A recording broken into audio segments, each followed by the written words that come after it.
Welcome back, my family. Before we jump into today's horror stories, don't forget to like, subscribe, and share this video with your friends and family. Your comments and likes really help YouTube push our video and show you even more stories. I'd also love to know, where are you watching from and what time is it there? Drop your answers and suggestions in the comments, and who knows, I might give you a shout out in the next video. Thank you for being here and for all your amazing support. When Houston drowned, I drowned with it. Not my body, but my life. I was 38 years old, a graphic designer who thought working from home meant safety, stability, control. But when the floodwaters came that September, they didn't care about laptops or portfolios or the carefully framed art prints on my wall. The water took it all: my apartment, my car, my furniture, every sketchbook I'd ever filled. I made it out with a backpack, my phone, and a few shirts stuffed into a garbage bag. The shelters were already crowded, the highways jammed. News anchors called it the Exodus inland. And that's how I ended up in a convoy, following a rumor through the dust of West Texas. The rumor said, there's a town in the desert that takes people in. They don't ask questions, and they don't turn you away. That's how I found myself driving in a line of battered cars, SUVs with duct-taped windows, and pickup trucks with everything families own stacked under tarps. The convoy snaked across dry highways toward a place called Sandhaven. I wasn't alone. There was the Mitchell family, David, his wife, and their teenage son Kyle, traveling in a dented white Dodge Caravan. David had the kind of restless, commanding voice of a man who used to have a good job and wasn't ready to admit it was gone. His wife sat stiff in the passenger seat, always checking her phone even though no signal bars had shown in hours. Their boy Kyle kept filming himself with his phone on a selfie stick, narrating the whole disaster for an audience that probably wasn't even watching. Then there was the Garcia family, a young couple, baby girl strapped in the back seat of their compact sedan. They looked too young to have the weight of survival on their shoulders, and every time the baby cried, the whole convoy seemed tense. Behind them was Frank, an older man with silver hair and a wiry frame, driving alone in a weather-beaten Ford. He didn't talk much, just stared ahead with pale eyes and kept his radio off. And then there was me. My name's Sam Fletcher, 38, lost in every sense of the word. We drove for hours through land that seemed emptier with every mile. Gas stations boarded up, rest stops covered in graffiti. The radio carried nothing but static and the occasional preacher's voice about the end of days. By the time we rolled into Sandhaven, the sun was sliding down in a red smear, painting the desert like rust. The town looked almost fake at first glance, like something built for a movie set. Squared-off houses with front porches, a diner with a faded neon sign, a courthouse with white columns in desperate need of paint. And at the center, looming above it all, was a bronze statue of a man with a cane, Elias Blackwood, founder. Waiting for us was an old woman in black. She stood straight as a fence post, silver hair pinned neatly behind her head, her eyes sharp enough to cut through every lie you'd ever told. She introduced herself as Miss Ada Whitmore, and though she smiled when she shook our hands, it didn't reach her eyes. "You've come to stay in Sandhaven," she said. "You'll be welcome here, so long as you follow the rules." She handed each of us a folded slip of paper. I unfolded mine. On it were 7 rules, written in a spidery hand. The 7 rules of Sandhaven were: never walk the Bluestem Woods after midnight. Never look upon the founder's statue between 3 to 3:33 a.m. Cover all mirrors with black cloth from sunset to sunrise. Don't answer or seek the source of bells from the abandoned chapel. Never take anything offered by children in dust storms. Leave salt and water on your porch nightly. Never speak the town's original name aloud. I thought it was some kind of initiation joke, like, "Welcome to the weird desert cult. Here are your commandments." But the way Miss Ada looked at us, hard, expectant. I realized she wasn't joking. "These are not suggestions," she said. "They're survival. Ignore them, and you will not last here. Do you understand?" We all nodded, some hesitantly, some nervously. The town council gave us housing, old, and used homes on the edge of town, still standing though dusty. Mine was a one-story ranch with peeling paint and a door that stuck. But it was shelter. That first night, I didn't sleep much. I kept thinking about those rules, about how Ada's eyes had lingered on me, like she was making sure I read them twice. Around midnight, as I lay awake on the mattress someone had dragged in for me, I thought I heard bells. Faint, carried on the desert wind. And for one wild second, I wanted to open the door and follow them. But I remembered the list. Rule number 4. Don't answer or seek the source of bells from the abandoned chapel. So I stayed put, staring at the ceiling until the sound faded.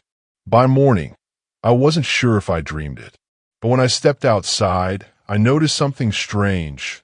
Every porch in Sandhaven had the same thing sitting neatly in front of the door. A small bowl of salt, a glass of water. Rule number 6. And just like that, the rules didn't feel like a joke anymore. Morning in Sandhaven had a way of pretending to be normal. The sky went from bruised purple to washed gold. Someone's radio from a kitchen 2 houses down hissed out a country song. A dog barked once and then thought better of it. If you squinted, it was a quiet place that might have been safe. I made instant coffee on a 2-burner stove that wheezed when it lit. The house looked like it had been used by workers or drifters. Old linoleum, a sagging couch, dust in the corners like bad secrets. But the water ran clear, and the electricity worked so it felt like a win. I walked the block to see who else had landed where. The town had arranged us in a rough line, like they didn't want us scattered. The white caravan sat in front of a mint green house with a wind-torn awning. I saw David crouched near a busted sprinkler head, twisting it like it had insulted him. His son Kyle filmed him from a few feet away, narrating in a low voice. "Day 1 in Dustville," he said to his camera. "Step 1, fix the fossil tech. Step 2, find the ghost rules lady and ask why the statue looks like it wants to punch someone." He noticed me. "Yo, Sam, you get your house. Any roaches the size of cats?" "Only the size of guinea pigs," I said. He grinned. It didn't reach his eyes. He looked tired but restless, like a kid who wanted trouble because it made him feel alive. David stood, wiped his palms, and nodded to me. "Morning, morning," I said. The front door opened, and his wife looked out. She had the clipped, practical air of someone who keeps the ship steady even if it's taking on water. She raised a hand to me without a smile, and then looked at her boys like she wanted them inside. Across the street, the Garcia couple was unloading 2 suitcases and a bag of diapers from their compact car. Their little girl, barely toddling, had a pink hat that always slid down over her eyes.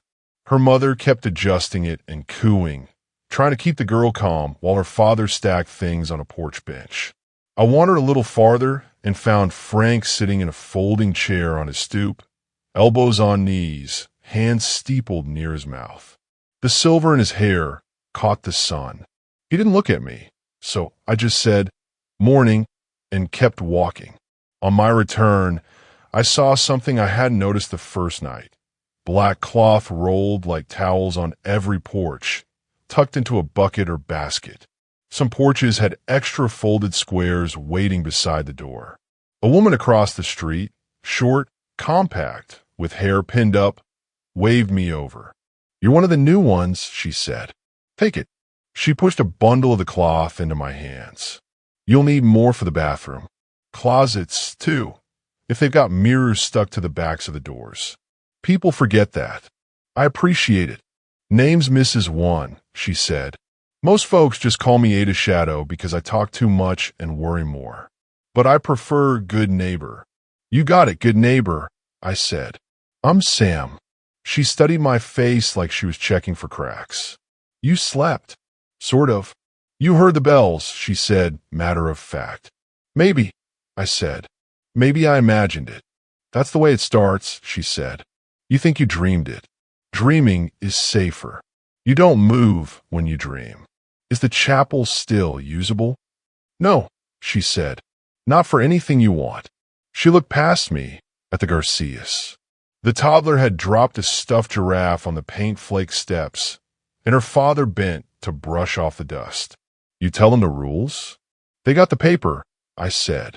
Papers don't fix curiosity, she said. Or pride. She pointed her chin at the white caravan. That boy with the camera, he's got both. Kyle, she said, and his father's got too much of the second. I almost joked that pride was the last free thing in America, but I held my tongue. In Sandhaven, jokes felt like throwing pebbles in a pond where you didn't know what lived beneath. Sunset around 7, she said. Get your cloth ready, and don't trust the bathroom mirror. Those always think they belong to themselves. I walked back to my house hugging the cloth like a kid with blankets. Inside, I cut it into strips, sized it for the big hallway mirror, the oversinked mirror, the little square one hung crooked in the bedroom.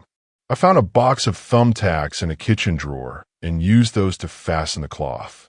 When I finished, the house looked like a stage set before the actors show up, dark shapes waiting for a reason to be there. I spent the rest of the day taking a hand tool to a fallen fence 2 blocks over. A man named Ray from the town office showed me how to pull dry-rotted posts and set new ones with packed gravel. He didn't talk about the rules. He didn't talk much at all. When he did, it was about shade and water and paying attention to where your hands were. That last part felt like he meant more than just fence posts. I liked the work. My body ached in simple ways. The sun beat down, and the world smelled like hot wood and dust. The town's edges faded into a flat horizon of scrub and sand. To the south, I could see a thin ribbon of wind-stunted blue-stem grass in a shallow arroyo, green against beige like a vein under skin. Don't go into the blue-stem after dark, Ray said when he saw my gaze linger. He didn't even look where I was looking. Better yet, don't go at all. Rule 1, I said. That one's older than Ada, he said. Older than the town. Before there was a sign that said, Welcome to Sandhaven, folks already knew to leave that place alone at night. I wanted to ask what happened to the ones who didn't, but I didn't want the answer. By late afternoon, the air turned weird, heavy like the sky had swallowed a mouthful of grit. Dust devils danced a mile out, thin column ghosts drawing lines across the desert. It put a taste in your teeth like metal. I filled a bowl with table salt. The town had left a little sack of it in my pantry and set it beside a glass of water on the porch. It felt foolish, like I was leaving a snack for a cat that didn't exist. But I did it anyway, because sometimes doing a foolish thing keeps you alive. After sunset, I covered the mirrors and checked the corners for shiny surfaces I'd missed. A hand mirror in a drawer. The dark TV screen. The picture frame glass over a faded print of a lonesome barn. I turned the frame face down and draped a long strip of cloth over the TV. Around 9, someone knocked on my door. One knock, then 2 more. Then one again, like whoever it was didn't know the pattern for friendly. I didn't move at first. Then I called, Who is it? It's me, a boy said, Kyle's voice. You working tomorrow? My dad says there's a fence down near the blue stem, and we could use extra hands. I opened the door. He stood there with his hair flopped in his eyes and a battery lamp clipped to his collar. He looked more subdued than he had that morning. You okay? I asked. He shifted from foot to foot. You ever get that thing where you don't want to do something, but you keep thinking about it anyway? Like a dare in your head? Yeah. I nodded. You didn't cover a mirror, I said. He blinked. How'd you? I did, mostly.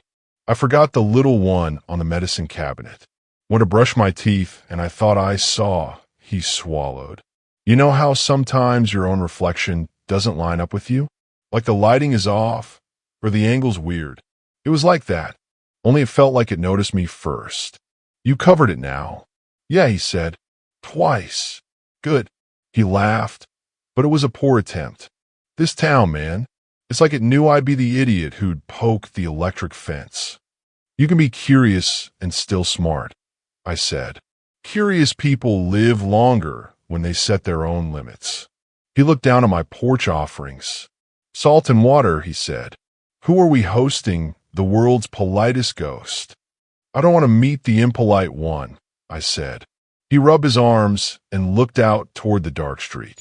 You hear the bells last night? I heard something. I didn't follow it. He nodded. Same. My dad said it was probably a wind chime somewhere, and then he laughed, and then my mom told him to shut up. He stopped, squeezed his eyes. Sorry. It's okay, I said. I didn't say her name. I hadn't heard it yet, and soon it wouldn't matter. He stuck his hands into his hoodie pocket and pulled out a small rectangle of black cloth. For your phone, he said. Mrs. Wynne gave it to me. She said sometimes the camera shows you the thing the mirror hides. I don't know if she was messing with me. Thanks, I said. I folded the cloth and put it on the side table like a talisman. You heading home? He hesitated. I might walk to the square, get a night shot of the statue. It's the only thing around here that looks like somebody meant it. Don't look at it after 3, I said. He laughed. I'll be in bed by then. He turned to go, then looked back. You ever think the rules are just to keep us scared enough to behave? All the time, I said. And then I decide I'd rather be careful than brave. He nodded, but I could see he didn't believe me. Or he didn't want to. After he left, I locked the door, killed the lights, and lay on the couch with a blanket. I told myself sleep would come this time because I was tired. The wind picked up and hissed at the eaves.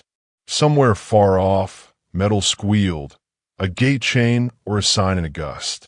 Around midnight, I woke to the sound of bells again.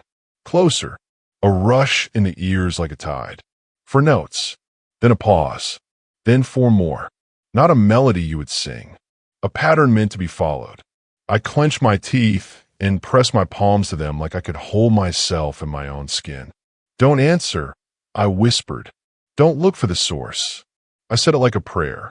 Rule 4. Rule 4. The notes thinned out. The wind swept the gaps between houses and made the salt in my bowl rattle like dry rice. The water glass shivered.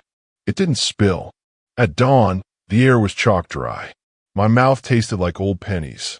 I stood and rolled my shoulders and tried to decide if I felt crazy or alive. Maybe both. When I opened the front door to fetch the bowl and glass, I saw the stair prints. They were not footprints.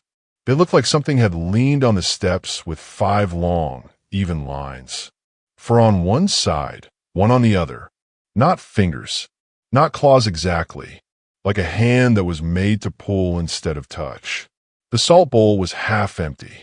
The glass had a line of residue clung to the rim, like the water had risen and then eased back. I stepped back into the house, shut the door, and leaned against it. My chest rose and fell. The quiet hammer of my heart got loud. Someone could have come in. The latch held. The frame shook. But nothing had gotten in. That had to mean the rules worked. I grabbed a rag and wiped the marks off the step. I didn't want to see them every time I walked in or out. It felt like erasing a bad sentence before it taught itself to read. By 10, Ray came by with a town truck, and I hopped in to help patch a run of fence on the east side. As we passed the square, I looked at the statue. Elias Blackwood, cast in bronze, left foot forward, came lifting like he was about to tap the stones and call the street to attention. His face was hard to like. Cheekbones too sharp, eyes too deep. The sculptor had given him a mouth that looked like a man between verdicts.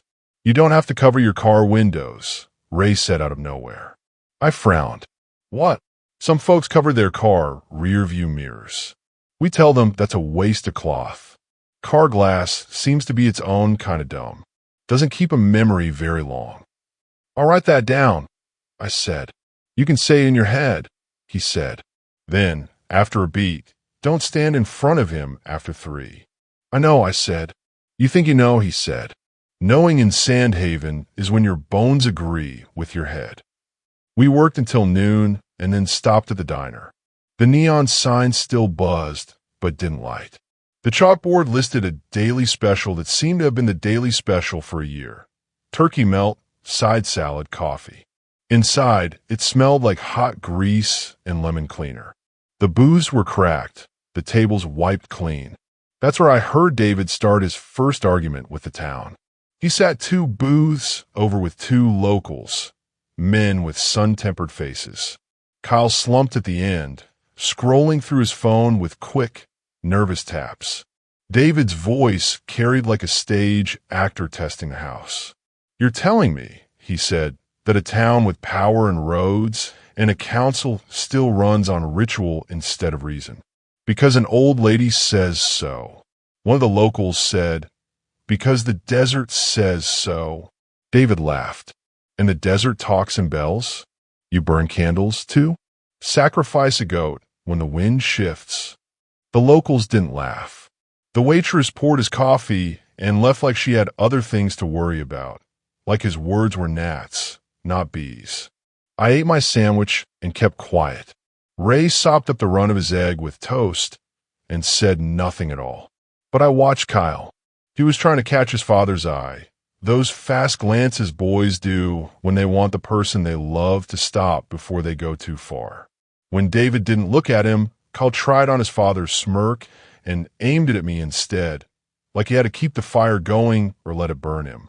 When I paid at the counter, Miss Ada was already there, standing near a pinboard of church bake sale notices that looked like they hadn't been taken down even after the building closed. "Mr. Fletcher," she said, like we'd known each other for years. "How is your house?" "Dusty but upright," I said. "Good bones," she said. "Houses with good bones keep people honest." "Did you sleep?" "Some." "Your bones will learn," she said. "They always do." I nodded toward the voices behind me. "You gonna set that straight?" She took a breath the way a teacher does before class gets away from her. If I could set pride straight with a sentence, we wouldn't need rules. I walked out into the noon glare and stared at the bronze founder again. A work crew had scrubbed the base recently. It shone more than the figure. For a second, I thought I saw a smear on the cane tip, like something darker than shade. When I blinked, it was gone. Back on the east fence line after lunch, the wind shouldered the truck and thumped it twice, as if to ask who we thought we were. Sand lifted low and ran. Sand that didn't need a storm, just a suggestion. I didn't see the Garcia couple again until dusk. They strolled the sidewalk with their little girl rocking on her mother's hip. The father had made a game of it. Up we go, down we go, and the girl's giggles made the neighborhood feel like it belonged to a world I recognized. Mrs. Wynn stood on her porch, arms folded. She called out gently, "Inside soon." The mother lifted a hand. "Almost done. She naps better if we wear her out." "Inside soon," Mrs. Wynn repeated, not louder, just the kind of voice you listen to once in your life and then remember forever. They went in at last. Porch lamps blinked on up and down the street. Somewhere the dog barked again and then quit like it had lost its reason. I did my pre-night ritual. Salt and water, dark cloth, double-check the locks, pull a dining chair into the knob like I'd seen in old movies. I hadn't used the chair the night before. Tonight I did. I'd almost fallen asleep when I heard a soft, rhythmic thunk from next door. The Mitchell house. Thunk. Pause. Thunk. The kind of sound a loose door makes when wind licks it. But the wind had died. I told myself to stay put. I told myself that in Sandhaven you minded your own home first. Then I got up anyway and went to the window and peeled back a corner of the curtain. Across the way, a hallway light glowed. I saw movement, someone's elbow, a shoulder, the edge of a frame. Then a sharper sound, glass on tile. Not breaking exactly. A clatter. A few minutes later, the light went off. The house fell still. I waited. I slept. The wind didn't return. In the morning, the sky had a flat look, like it was pressed close to the earth with one hand. Not storm yet, but the kind that could be if it changed its mind. My porch bowl had a neat crescent scooped out of the salt, like a careful tongue had chosen what it needed. I made coffee and stepped out and almost called to the Garcias to say good morning. They weren't on their porch. Their compact car had its rear door open, a diaper bag half out, one strap dangling like a limp arm. A plastic sippy cup lay on its side in the dirt. No baby giggles. No soft young couple voice. I crossed the yard. Their front door wasn't fully shut. It rested against the frame the way a book rests against a hand. I knocked. "Hello? You okay?" No answer. I knocked again. It's Sam from down the block. Inside, the house smelled like last night's dinner and baby powder and something else. Air that had been moved fast and then left behind, like garments stripped in a hurry. "Hello." The living room looked fine. Couch pillows a little off, a TV remote half under a cushion. The kitchen had 2 bowls in the sink and a half-peeled orange on the cutting board turned inward, drying at the edges. Down the hall, the baby's room held a crib with a blanket rumpled like a small storm had visited. The closet door was open. On the floor sat the little girl's pink hat. I picked it up. Dust had sifted over it, fine and even. That didn't make sense. The windows were shut. In the hallway, I saw the first wrong thing. On the wall opposite the bathroom door, a rectangle of clean space where a mirror had hung. The mirror itself, oval, ornate, leaned against the baseboard, face to the wall, as if someone had lowered it gently. Beside it, a square of black cloth lay crumpled like a failed idea. I stared at the cloth. It had been cut the right size. For thumbtacks lay nearby, 3 with bent tips. Back in the living room, the front door still stood ajar. Outside, the wind had teased up dust into thin sheets. As I stepped onto the porch, something caught my eye at the edge of the yard. A run of small depressions like the imprints left by sneakers, but not quite. The spacing was wrong. They weren't deep enough. It was like several children had walked there and barely touched the ground. My skin tightened at the back of my neck. "Everything all right?" a voice asked. I turned. Miss Ada stood at the walkway, hair pinned so precisely it looked ironed. Her gaze went from me to the open door to the hall behind me, like she could see farther through rooms than walls allowed. "I don't know," I said. "They're not home. It looks like someone left in a hurry." She didn't step forward. Her eyes landed on the black cloth by the bathroom. "They had everything they needed," she said softly. "They didn't use it. Maybe they went to town." I said. She looked at the hat in my hand. The dust on it. Her mouth became a line you could draw with a ruler. "They won't be back," she said. "You don't know that," I said, and even as I said it, I heard how weak it sounded. "I do," she said, and there was no triumph in it, only old pain. "Close their door. We'll make a note. We'll have the Judys covered for a time." I wanted to protest. I wanted to say, call the sheriff, organize a search party, do all the things people do in places where the rules are about people. But I remembered the faint, not quite footprints at the yard's edge, the mirror leaning against the wall. Rule 5's line in spidery letters. Never take anything offered by children in dust storms. "There wasn't a storm last night," I said. "Storms don't need to be big to carry a hand," she said. She nodded at the yard. "You see where they stepped?" "I saw steps," I said, because I wouldn't call them footprints. It felt like giving something a name it wanted. Miss Ada dipped her head in thanks, as if I'd agreed with her on something larger. "Go home, Mr. Fletcher. Leave salt and water early tonight. And don't open your door if anyone you love knocks." No one I loved was in Sandhaven, but I heard her anyway. By noon, the rumor had reached the diner. The local spoke softer, as if the town itself had ears and not just rules. Some said the couple had left at dawn. Some said they had gotten a ride out with a trucker who passed like a ghost. David mocked both versions and then suggested a third. They got spooked by the bells, packed up the baby, and lit out, he said. Who can blame them? You people stack fear like sandbags and then wonder why nobody wants to swim. Maybe they broke a rule, someone said. He spread his hands wide. Maybe they did, he said, smiling like a man playing a part. That afternoon, I took my phone to the back room and looked at the cloth Kyle had given me to cover its camera. I set the phone face down and still felt watched.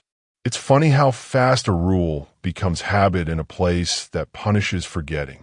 At dusk, I stepped onto my porch and found Frank on the sidewalk, hands in his pockets, staring down the street toward the arroyo where the blue stem grew. He didn't look angry or sad. He looked stretched thin like a wire right before it snaps. "You all right?" I asked. He didn't answer. He turned his head just enough that I could see the sear lines around his mouth. "You ever stand at the edge of a thing and think it's calling you by name?" he asked. "Sure," I said. "Jobs, bad relationships." "This is older," he said. "Like my name is the sound of a door and it wants to open." "Don't go to the grass," I said. "I know the rules," he said.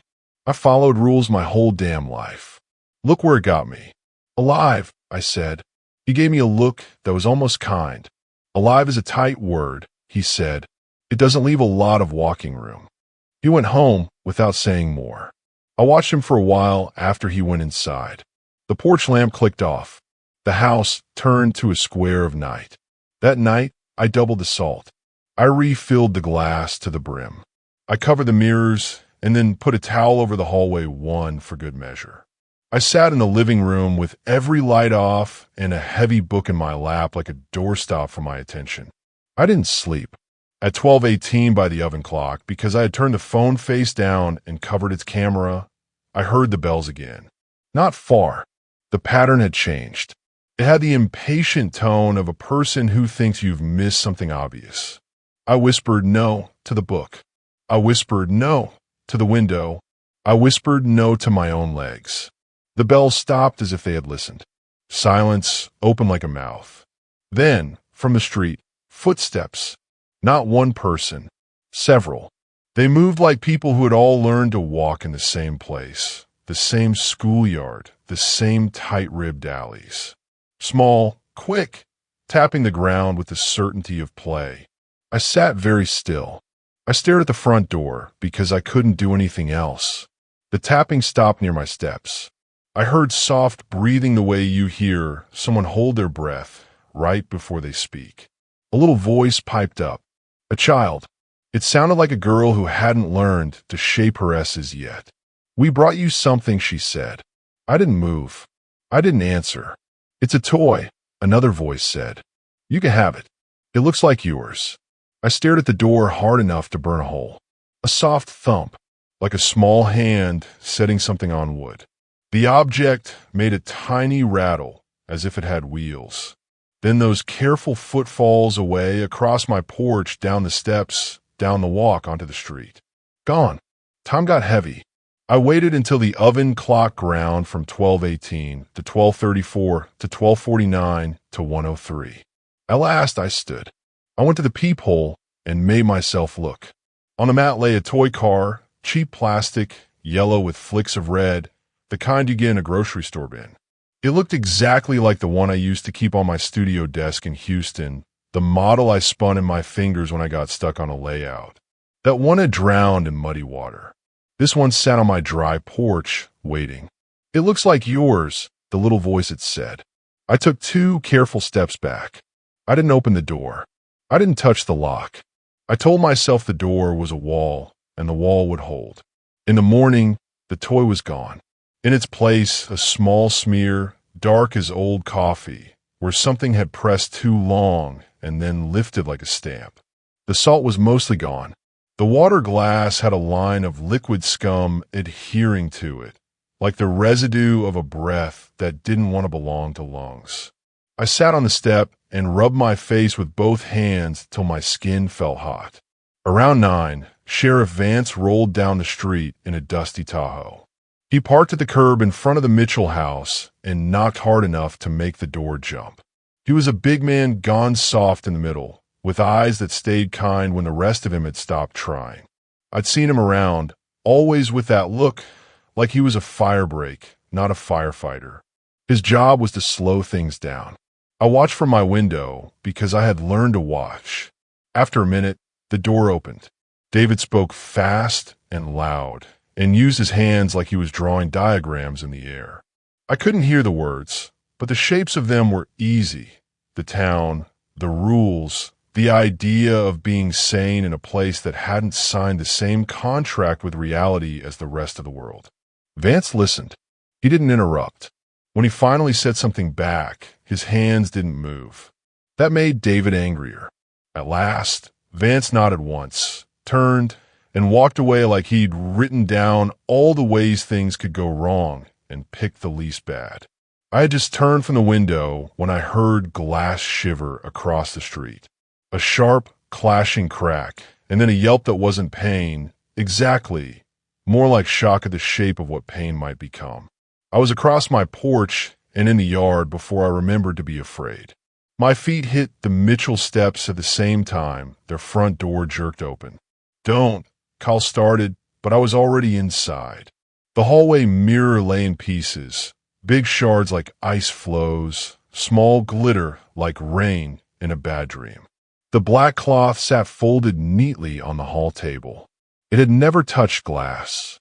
David stood at the far end of the hall, breathing hard, shoulders thrown back, chin up like a man who had just won an argument with physics.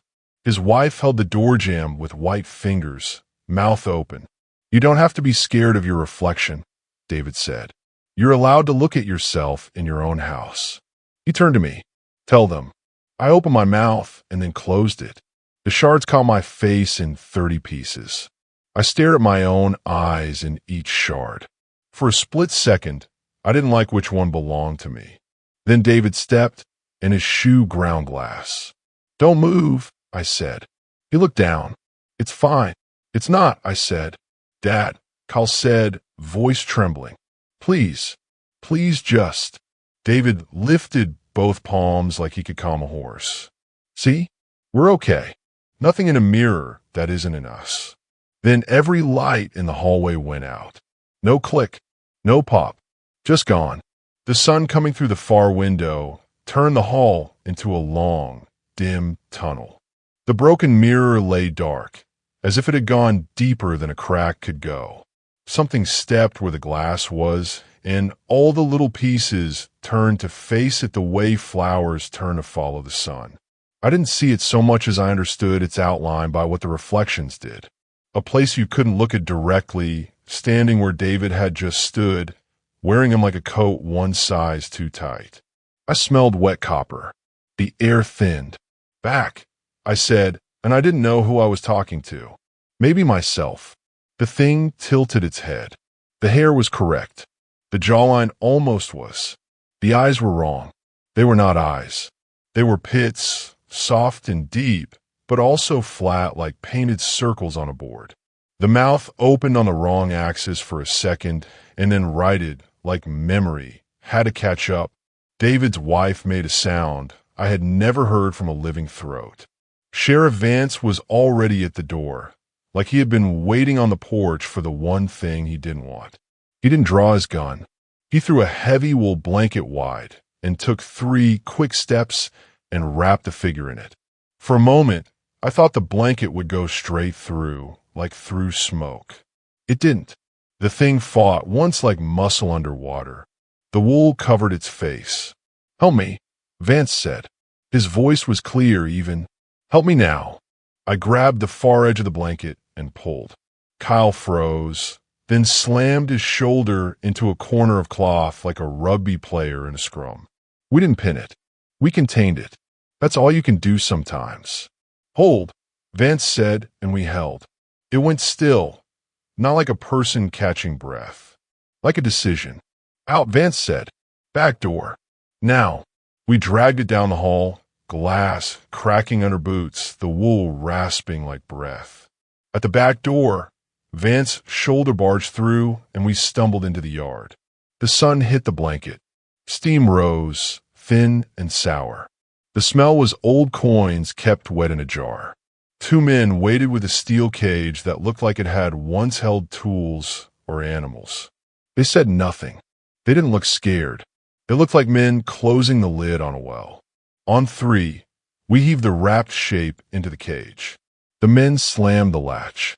Vance tied the knot with the kind of hands that remember knots. The shape inside didn't struggle. It didn't try the bars. It did nothing at all. Somehow that was worse. David's wife stood on the stoop, hollowed out. She stared at the cage with a study that made me feel like I was intruding on something sacred and awful. After a long time, she said, "That's not my husband." No one argued. Sheriff Vance touched the brim of his hat without taking it off, a gesture as old as movies. "I know," he said. "Where is he?" she asked. "I don't know," he said, and his honesty was a mercy and a wound. They lifted the cage onto the back of a second truck that had pulled into the alley without a sound. The men fastened it down with straps that had seen this job before. Vance climbed into the driver's seat. He didn't look at any of us when the engine coughed alive. "What happens now?" I asked because I wasn't brave or wise enough to stay quiet. "We take it away," he said, "and we do not bring it back." "To where?" "Where the rules came from," he said, and then he drove. We stood in the yard a long time after the truck vanished beyond the lane, as if the shape of the cage could still be seen if you stared right where it had been. At last, Mrs. Wynn stepped out from her side gate and crossed the yard, a small woman with a straight back and a face that told the truth in one piece. She laid a hand on the wife's shoulder and said, very simply, "You will sit now. I will make tea." The wife nodded like her head belonged to someone else. Kyle turned to me. His face had lost the scaffolding of jokes and snarks. He looked suddenly the age he was. "It's my fault," he said. "No," I said. "I laugh at the mirror," he said. I told him it was stupid to be scared of your own face. "It isn't your fault," I said again. And then, because the truth matters even when it hurts, "But it isn't not your fault." He made a sound like the beginning of a sob, and then strangled it into silence. He went inside without looking back. The town moved around us the way a body moves after a cut, slow, careful, pretending not to look at the wound. People were kind, but not soft. People carried on because that's what rules teach you to do after they save your life and take something else for payment. I went home. I washed my hands twice. I sat on the couch and stared at the covered TV and saw my own face in the cloth anyway. That evening, a dry wind crawled over the roofs with the stubbornness of a thing that didn't know how to stop.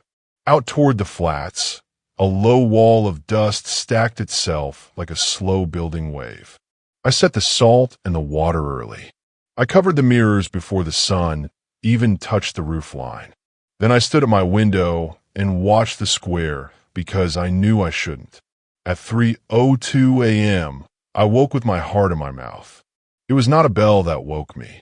It was a shift, the way a room feels when a door opens in a part of the house you forgot existed. I sat up. My palms were damp. A pressure hummed in my ear like an insect right before it lands. I did not look out the window. I told myself I wouldn't. I told myself the rules were written in a place that could see me reading them. But I am human. I am curious. I lifted the curtain an inch. The square lay empty in the dim blue of the town lamps. The bronze founder loomed, cane raised. Stars burned as if the sky was a paper with holes poked through. Nothing moved. I let the curtain fall and sat in the dark, counting my breaths. At 3:15, a thin scrape passed over stone. A second scrape, as if a heavy bronze cane had changed hands. I kept my eyes on my knees. I told myself stories about Houston, about water creeping up tile, about rafts made of doors, about neighbors calling names into the night. I told myself memories louder than fear. Out in the square, something thumped once, like a foot finding its place. Then silence again, long and taut. When it finally broke, it sounded like a laugh forced through teeth that did not understand what laughing was for. I didn't sleep after that. The morning came yellow and mean. The dust wall had crept closer. The sky over the blue stem crouched and waited. I stumbled to the sink and splashed my face. The water tasted faintly like salt because I had thought about salt, and sometimes the mind is a hand that reaches for what it can't hold. A siren I had never heard in Sandhaven. A short, urgent warble spiked the air. Then Sheriff Vance's Tahoe shouldered down the street fast, really fast this time, his face set to granite. He didn't stop at the Mitchells. He didn't stop at mine. He went straight for the square. I followed on foot before I could talk myself out of it. Feet in shoes, mine still back in my kitchen. By the time I reached the edge of the square, a small crowd had formed, standing in the open, but at a distance like the statue wore a radius you should not cross. The base of the bronze plinth had fresh scratches. 5 long ones, like metal dragged across stone. Dark stains splashed in a crescent near the right side. And if you didn't know better, you could say it was old oil. If you didn't know better, you kept your mouth shut. A tripod lay collapsed on the paving stones. A phone mount on top of it was snapped clean like something had held it and then changed its mind about being seen. Sheriff Vance stood with his hands on his hips, eyes on the cane. He didn't move for a long time. No one did. We just looked at the marks, at the tripod, at the bronze, at each other. We counted each other and knew who was missing by the count. A woman's wail rose from a block over and cut off. No one ran toward it. Running would have meant this was a thing you could chase down and stop. My mouth tasted like iron. The dust wall at the horizon raised itself higher, layer upon layer, a hard brown sky coming down to meet the real one. The town's weather siren, if that's what it was, coughed alive again, lower this time, and held a note that made small dogs tuck their tails. We took the hint and went home. Back in my front room, I stood and looked at the black cloth on my mirrors like I was seeing them for the first time. My mind had the strange, practical problem solver's thought that I might run out of fabric if I kept adding layers. Then my real mind returned and said, stop thinking about supply. Think about survival. I packed a small bag with my documents, what cash I had, a canteen, a change of clothes. I set it near the door. I looked at it and then moved it farther and so nothing outside could see it through the crack under the door. I didn't know if that mattered. It felt like something that would. The wind that afternoon made a sustained sound against the power lines, like a bow drawn across an instrument. Dust climbed the street in low drifts, then whirled up and around and dropped tired. In that faint grit, I saw shapes now, and then only tricks of wind and light, but once I spotted something that looked too close to a small hand at the height of my porch rail. It didn't wave. It didn't grasp. It held still a long time, then went away like it had never been there. I had never prayed much. That afternoon, I made a deal with whatever listened to deals in places like Sandhaven. If it left me out of the count tonight, I'd get in my car in the morning and drive away, even if the road cut my tires. I said it out loud, and then clapped a hand over my mouth, because I remembered Rule 7, and even though I didn't know the old name yet, I knew better than to give my words to the air where anything could catch them. At 6, Miss Ada knocked. I opened the door and found her wrapped in a dark shawl that made her eyes brighter. "The storm will hit us square," she said. "The lines will go down. The dust will swell the doors. People will panic. What do I do? You've done it every night," she said. "But now you do it like your hands are smarter than your head." "All right." She looked past me into my house. "The spirits in the wind will bring voices," she said. "They will sound like people you love. They will sound like this town welcoming you. They will sound like your own thoughts when you're most tired. Do not open the door for any of them." "Okay. And if it knocks," she added quietly, "remember the salt and the water must be offered, not thrown away. Set them where a guest could take them. Do not use them like weapons." I nodded. "I understand." "You will," she said. "By dawn you will, or you won't be here to argue with me." She reached into her shawl and pulled out something that made my skin prickle. a small black cloth pouch with a drawstring, heavy as if it held sand. If your door shakes and you forget your hands, put this on the sill and breathe on it once. What is it? A promise that's older than this town, she said. And salt. Mostly salt. I took it. It was warm, though her hands were cool. Miss Ada, I said. The couple with the toddler. Say what you mean. Are they gone? Her eyes didn't look away from mine. Yes. And last night at the square. We do not speak that place between 3 and 3:40 minutes in the morning, she said. We do not rehearse horror for sport. Live people need quiet to build on. She turned to go, then paused. Do not say the old name. Not even in your head. I almost told her I didn't know it. Then I realized knowledge is a kind of mirror. You don't always look into it on purpose. The first gust hit just after 7. It felt like someone had put their palm on the house to test its strength. The second gust tried the door, a playful shove. By 8, the storm had its grip. Dust hissed in the seams of the windows. The lights flickered. Then they steadied. Then they died. The house went black. The wind howled. A sign somewhere tore loose and clanged like a flat bell. Bells, I thought, and then pushed the thought down like a lid on a pot. I set the salt and water on the porch just inside the door where I could push them out fast if I needed to. The black pouch sat near my elbow. I counted breaths again. There's a rhythm your body has when it's hiding. It's not the rhythm you have when you sleep or run. It's the slow pound of a clock in a museum, careful and old. The first knock came at 9.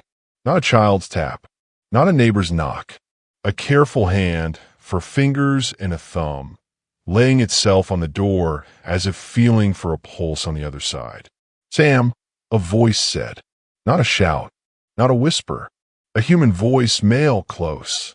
It's me. There is no one in Sandhaven that I would call me that way. No one who had that right. Who? I asked because I'm still polite, even at the edge of fear. The voice smiled. I could hear it smile. You know, I didn't know. It was the voice of a person I had loved once and lost. And I will not tell you his name because the storm did not earn it. The wind can take too much without your permission. It does not get the proper nouns. You should go, I said. The door creaked under weight. I came to help. You can't, I said. Open, and I will show you. The house groaned. The frame ticked. Dust seeped in thin, sifting lines along the sill like the tiniest of fingers feeling how it works. I picked up the salt bowl and the glass and nudged them through the mail slot onto the mat. For you, I said. The moment the bowl touched the porch, the pressure at the door eased, as if a held breath had found a mouth. Thank you, said the not voice of my once-loved life. You remember. I didn't answer. I didn't have words that would help either of us. The bowl scraped softly. The glass made a tiny chime. The pressure faded. The wind continued. Something keen far off, metal on metal, or would under strain, or a thing that had not used a throat in a long time and had forgotten how. I waited. I waited a long time. By 10, the wind changed pitch.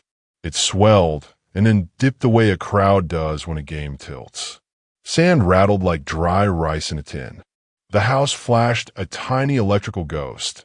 Some store charge along a wire gave up and died and left a faint smell of warm dust. Just before midnight, the second knock came. This time it wasn't careful. It was urgent. It rattled the chair under the knob and shot sparks of panic up my arms. Open, a voice begged. Please. It's cold. It hurts. Please. A child. A little girl. The pitch hit a bell on my chest I didn't know I still had. I pressed my forehead to the door and said very quietly, You have your own door now. It's not mine. The crying changed. It became glassy, less human. Then it stopped like a hand over her mouth. I reached for the pouch Miss Ada had given me, set it on the sill, and breathed on it once. My breath came back to my face like steam, warm for a second and then stolen by the draft. The knock ran to the edges of the door and around the frame the way mice run along a wall. Then it faded and the wind had the house again. I sat with my back to the wood until my spine hurt. I sat until my legs went to pins and then aches. At some point after one, a far bell clanged in the storm, frantic, uneven, as if a rope had wrapped itself around a wrist and pulled a person's arm until something gave. The sound made me bite down so hard my molars ached. I whispered, "Don't answer," until I had no voice. When 3 o'clock came, I knew it without looking. The air around the house leaned toward the square like a whole town holding its breath. I kept my eyes on the floor. I counted to 200. I lost count and started over. I pictured the bronze cane in my head because I needed the pain that image brought to be something I chose. At 3:33, the pressure released the way a hurricane's eye passes and makes you think the world ended and then changed its mind. I exhaled for what felt like the first time in an hour. Then the storm threw its last hand. A weeper came to my door. I didn't see it. I felt it come up the steps, a weight like a soft thing made heavy by grief. The doors would cooled under my back, as if someone had pressed a block of dry ice to it. I smelled pennies again, and something else. Ammonia, old and sharp like a cleaning cabinet left open too long. The first push was not a knock. It was the kind of steady, patient pressure that ruins houses. The chair jumped. The hinges sang in misery. "Stop," I said, but my voice was the voice of tired man. And a weeper does not belong to any language that cares about tired men. I remembered Miss Ada's warning. I set the bowl and the glass on the mat outside, through the slot, even as the door tried to decide it belonged somewhere else. For a second, the pressure increased, as if I had offended it. Then it leaned away, just enough for the knob to shake without breaking. The bowl scraped. The glass drained. Something wet hissed where the salt had been. A smell like old batteries and bleach rose and sketched itself through the mail slot. Then the weight left the steps all at once, as if it had jumped backward without bending its knees. I didn't move for a long time. The wind ran and ran. In the tiny hours, the storm ground itself down like a millstone wearing to a smooth circle. The last of it hit the house with a sigh. When dawn came, the world had been scoured. Dust made drifts against porches like snow. The air had a clean taste that belonged to deserts and hospitals. I opened the door. The mat had melted in a spot the size of a plate. The salt bowl had fused to the porch and left a white halo where it had cooled. The glass lay on its side, its rim flared as if it had been heated from the inside and persuaded to grow a lip. On the top step, 5 long marks arced, the wood chewed but not cut, like a hand that had learned to pull and pull until it did not need to knock. Across the street, scratches circled the Mitchells' windows. Black smears striped their porch rail. A scarf hung from a knob like someone had tied it there in a hurry and then forgotten it for years. Down the block, the Garcia house sat with its front door stuck open 6 inches. A fine slope of dust had poured in and become a silent dune in the entryway, as if the desert had started to reclaim the rooms grain by grain. I looked toward the square. The bronze statue stood where it always stood, hand raised, cane heavy. The base had fresh gouges. The stain from yesterday had spread. The tripod was gone. Miss Ada walked past my gate. She didn't look fragile in the morning. She looked inevitable. "You made it," she said, and gave me the smallest nod, not affection or praise, recognition. "You did as told. You were not taken. For now." "I did what you said," I said. My voice sounded older. Maybe it was. She glanced at the melted mat, the bowl, the marks on the step. "You used the offerings correctly." "It ate the salt," I said. "It accepted the salt," she corrected gently. "We do not feed them. We satisfy them." "And the water?" "Everything drinks," she said, "even grief." We stood a long time without speaking. The town made its morning sounds with care. A broom on a porch, a kettle somewhere, a cough. People had survived. People had not. Sandhaven counted both as part of the day. She turned to go and then paused. There will be talk, she said. There will be stories. Some will be merciful. Some will be cruel. None will be exact. The rules are exact. Keep to those. And if the rules trap us? I asked because that thought had huddled in my chest all night, and now it wanted air. If they keep us alive, but also here. She met my eyes. Alive first, she said. Questions after. Then she moved on, her shawl eddying a little in a leftover breeze. I looked at my packed bag inside the door. The road would be difficult today. The storm would have down lines, buried ditches, erased edges. But a direction is a kind of hope. And hope had started to look like an exit. I put the bag in the trunk of my car. I didn't start it. Not yet. I want to see what the day asks for before I offer my own answer. The town breathed. Somewhere, a hammer began to ring on a nail. Somebody was already fixing what could be fixed. That's what humans do, even when the rules talk like gods. From the arroyo, the blue stem bent its green heads at a wind I could not feel. And from very far away, as if memory had a sound, a single bell note drifted up and untangled itself in the clean morning air. I did not move. I let it pass through me like a ghost going home. I wasn't home, but I was still here. And for one more day, that was enough. Got it. I'll wrap everything up cleanly from here without dragging it out. Here's a tight continuation that finishes the story in one go, covering Kyle's fate, the dust storm catastrophe, the night of terror, and Sam's escape plus epilogue. By noon the day after the storm's first punch, Sheriff Vance taped off the square with yellow ribbon that whipped like tongues. He wouldn't say much, but in a small town you don't need anyone to say anything. The collapsed tripod, the gouged plinth, the crescent stain that hadn't been there yesterday. Everyone knew what it meant. Kyle's mother sat inside, staring at a mug she didn't drink. I stood on her porch a while with Mrs. One, who didn't try to offer sentences big enough to hold the hole that had opened in that family. There aren't any. I walked home in a hard sun and found the black pouch Miss Ada had given me still warm from my hand the night before. The warmth felt borrowed, not mine. I put it beside the door again, thinking how quickly a ritual becomes a hinge in your life. You notice what you do with your hands when your brain is tired. My hands knew the rules now. Late afternoon, the wind built its second wall. Driving dust turned the horizon into a bruise. Folks hurried, heads down. That's when I saw Frank again, on the edge of the blue stem, hat in his fist, eyes somewhere I couldn't follow. Come in, I called. Storm's coming sharp. He turned slow. The set of his mouth said he'd been holding back a sentence for years, and it had finally chewed its way out. I can't stand living in a place that tells me how not to die, he said. I won't do it.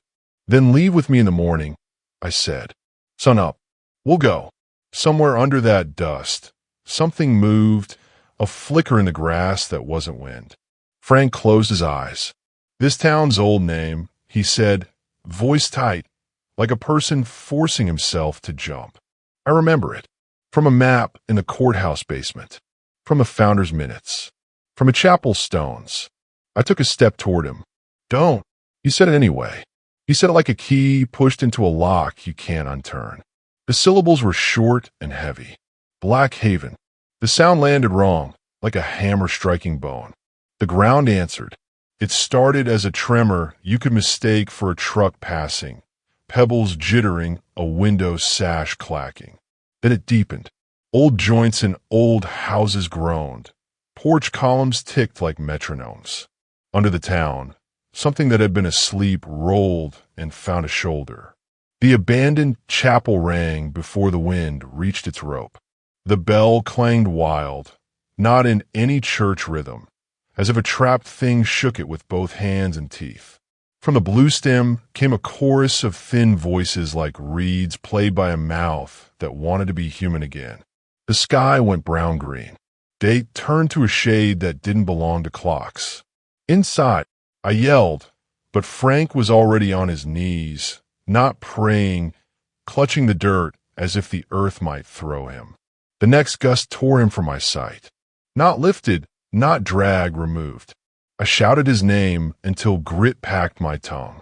The wind swallowed the sound and gave nothing back. Doors slammed up and down the block. Latches caught. Windows thudded into frames like hearts remembering how to beat. The siren wailed once and died in static. Night fell early. I did what my hands knew. Mirrors covered, TV draped, hallway glass double wrapped until it was only a dark shape. Salt in a bowl, water in a cup, both on the porch, not as weapons but offerings. I set Miss Ada's pouch on the sill and breathed on it once, and it took the fog from my mouth like a living thing. Then the voices began. They didn't start with strangers. They never do. I heard Kyle first, not how he sounded on camera, but how he'd sounded on my porch, trying to make a joke he didn't believe in. "Sam, you can help me. It wasn't real. It was a trick. Please open." I sat on the hallway floor with my back to the front door and pressed my thumbs to my ears so the bones of my head would hold the pressure. "I'm sorry," I said. "I can't." He sobbed once, a boy's stifled sound, and then his breath became the wind. The next voice was a man's, slick with irritation. "This town has you terrified of your own shadow," David said, or the memory of him did. "Open. You can be brave for once." I said nothing. Bravery wasn't the word. I was small, and I was tired, and I was obeying because obedience works when nothing else does. A woman I didn't know spoke then, voice careful and polite. "We're new here. May we borrow salt?" Behind her, the thin tinkle of a bell. Rule for trying to dress itself as courtesy.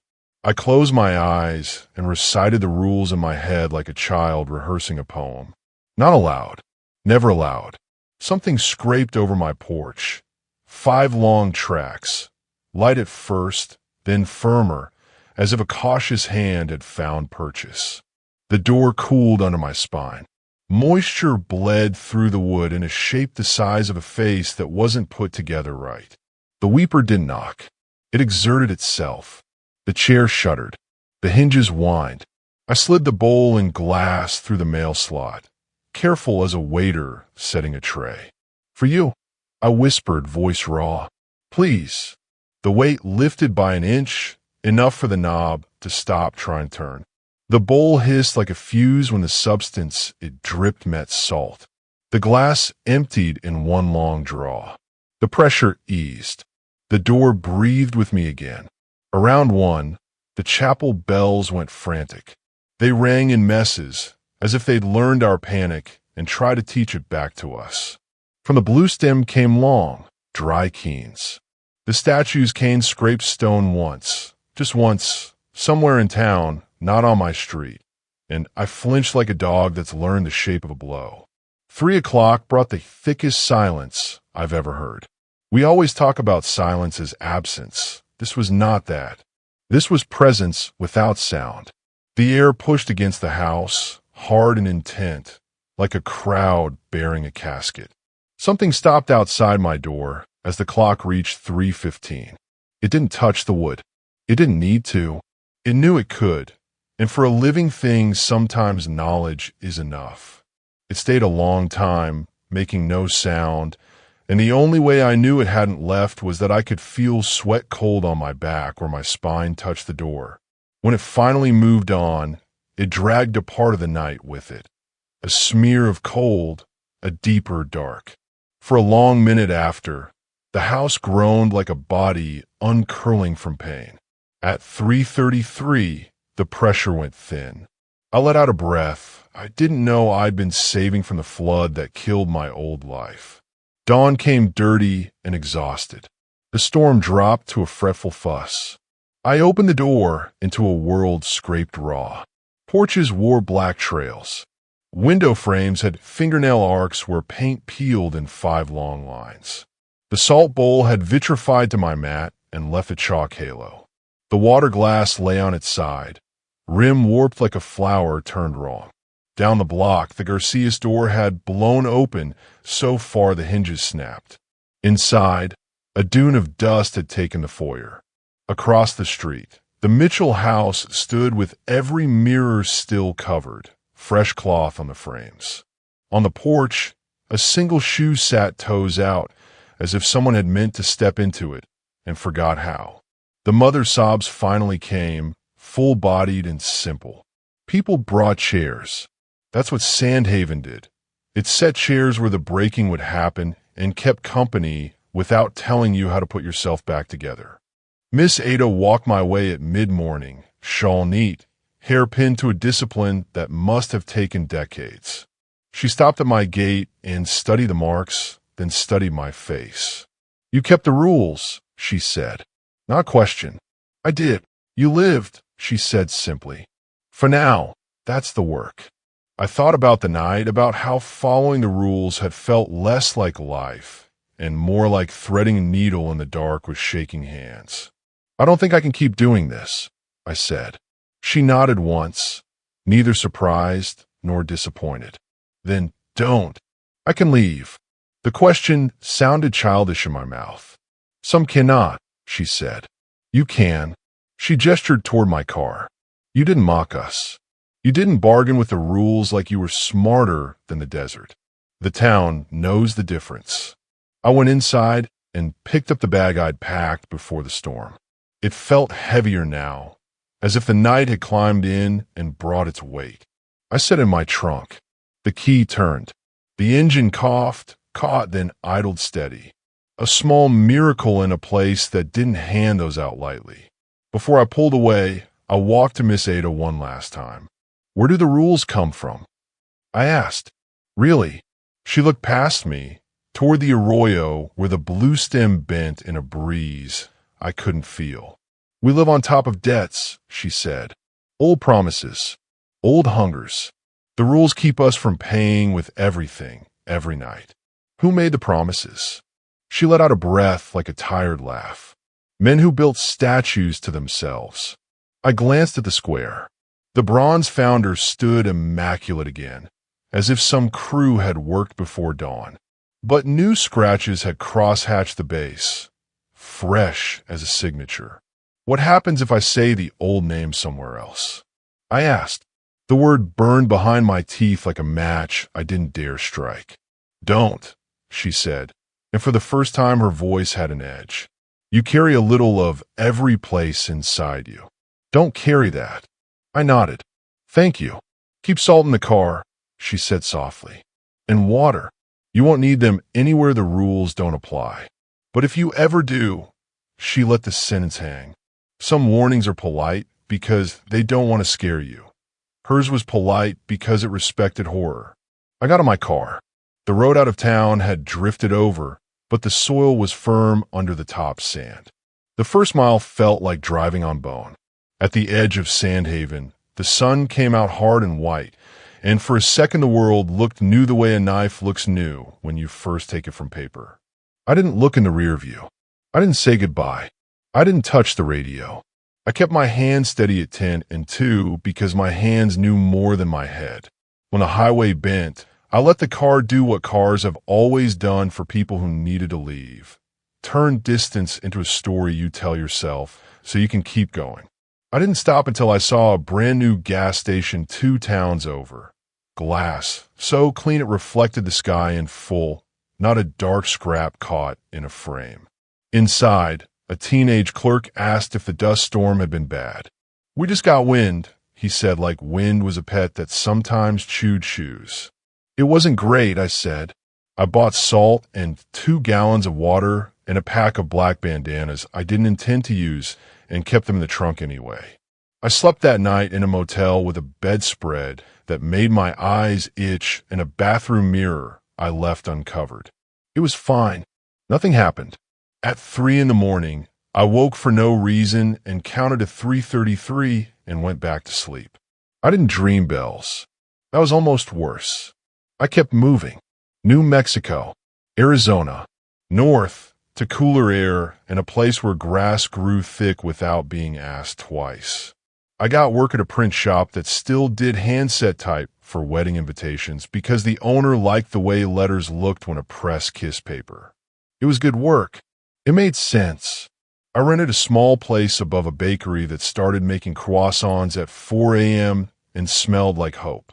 I bought a secondhand desk and, without thinking, set a toy car on it, a cheap yellow one with red flicks. I don't know why. I threw out the next day and felt ridiculous and relieved. Sometimes at night, the pipes sang, and I would sit up straight, heart thudding, until I recognized the tune of water minding its own business. Sometimes a wind came off the canyon and warbled at the window frame, and I would breathe into a black bandana and then laugh at myself for breathing into a black bandana. I left the mirrors bare. I kept salt in a ramekin by the sink and told guests it was for cooking. It was, mostly. I didn't Google the town. I didn't say its names. Neither the kind on the road sign, nor the other one, the heavy one. I didn't tell anyone the rules. If you write rules down, people think they're folklore. If you say them out loud, something hears you practicing. Years slid by the way years do when you decide to live. Very fast, then all at once, then slow again when a song catches you. I dated a little. I did not marry. I took long walks in daylight and short ones at dusk and almost none after midnight. Habit is a map we draw where no one else can see. On the anniversary of the night I left, I woke at 3 a.m. without an alarm, without a reason. The room was fine. The street below was empty and good. No bells, no voices. I sat on the edge of the bed and let my body remember the shape of fear so it would know it again if it had to. Then I went back to sleep and dreamed about Houston before the flood, coffee cups, early light, a printer home. I woke feeling like I'd visited a museum where my old life had become an exhibit under glass, climate-controlled, impossible to touch. In the print shop one late autumn, a customer ordered invitations for a memorial service. The name on the card caught me hard enough to sit down. Ada Whitmore. The dates lined up. There was a line under her name. She kept the ledger. We kept our lives. The woman placing the order didn't know her personally. A cousin in Texas had emailed the text. "She sounds strict," the woman said, smiling like strict was funny. I said. She was good at it. I held the proof in my hands a long time after the customer left. I set the type with care. I inked the plate with a little extra attention, like polish. I did not look up the town. I did not say the names. But I thought about the way Miss Ada Shaw had moved in a breeze I could not feel, and the way she had said alive first, as if that were enough of a prayer to carry a place for a century. On quiet nights, with a book open and the bakery's last heat bleeding up through the floorboards, I catch a sound at the edge of hearing. Nothing urgent, nothing unkind. A memory of a bell. Not ringing. Waiting. I'm not a superstitious man. I am a careful one. There's a difference. Care keeps salt in my cupboard and water on my counter, and my mouth shut when a story wants the heavy syllables that open doors. Care sends me to bed before midnight and keeps me from looking too long at statues in public squares when I travel. Care makes me nod at certain kinds of wind as if greeting a neighbor I hope never knocks. I left Sandhaven. The town let me go because I did what it asked when it mattered. I build a life now the way fence posts get set in hard soil, measured, sturdy, with the holes tamped full. The rules taught me something I didn't want to learn. Staying alive isn't the same as living, but it's how you get the chance. And yet, every place has its underlayer. Old agreements, older hungers. We pay for our addresses in ways most people never notice. Maybe your town's price is small. A road that always floods. A streetlight that never holds its bulb. A corner you cross yourself at without thinking. Maybe it's bigger. Maybe it's a sound that tries hard to be a bell and almost gets there. I don't scare easily anymore. That's not courage. That's memory standing in front of fear and saying, "We've done this already. We can do it again." Sometimes I think I see a shape at the end of an alley, a long, pale face I know not to focus on, shoulders that can't figure out how to sit in their jacket. I don't look twice. I leave salt in a line when I leave town for a week. I come home to find it undisturbed. Most days I believe I'm free. But there are nights when the air is very still and the sky is a black sheet with no holes poked in it, and the city sleeps like a child that finally cried itself out. On those nights, I lie awake and listen to nothing. And in that nothing I hear what the desert taught me. Somewhere in the darkness, the hungry things are still waiting. I keep living anyway.